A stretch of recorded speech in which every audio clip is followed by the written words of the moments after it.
হয় না, সুবিচার পেলে আমরা সবাই উৎসবে ফিরে যাবো। উনি সুবিচার দিন, আমরা উৎসবে তো ফিরতে চাই। মুখ কালো করে, মুখ গোমরা করে বাড়িতে কষ্ট করে বসে থাকতে কার ভালো লাগে? সবাই উৎসব চান, কিন্তু বিচারের চাইতে বড় উৎসব আর কিছু হয় না।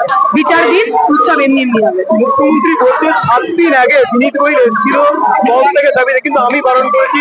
অনেক তাহলে তো বলতে হবে বিনীত গোয়েলের মধ্যে তবু একটু মানুষের রক্ত আছে, এখন একটুখানি গায়ের চামড়াটা পাতলা।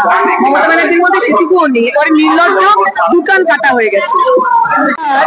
30 বছরের ডাক্তার মেয়েকে খুন হতে দেখেছেন, ধর্ষণ হতে দেখেছেন, তার খেদে কাজ নেই, সে মিথ্যে কথা বলবে কিসের জন্য? টাকার লোভে। টাকা তো ওনারা অফার করছিলেন, নিয়ে নিতে পারতো। 10 লাখ টাকা তো অফার করছিলেন, বার্গেনিং করতে পারতেন, তা তো করেননি। ওনারা বলছেন টাকা চাই না, বিচার দিন। সেই মাকে আমি প্রশ্ন করবো? এত বড় অমানুষ বোধহয় আমি হয়ে যাইনি।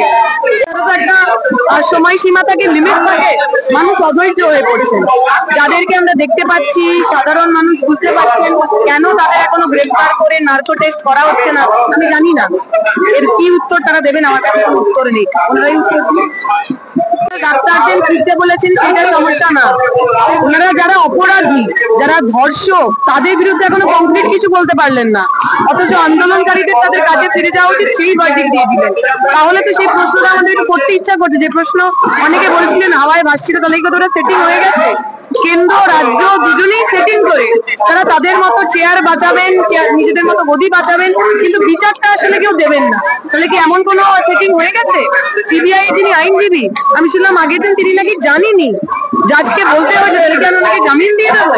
এই যে অদ্ভুত দুই রাষ্ট্র, রাজ্যের সরকার এবং কেন্দ্রের সরকার সাধারণ মানুষের জীবন নিয়ে যে ছিনিমিনি খেলা খেলছে, এ কিন্তু ভালো হচ্ছে।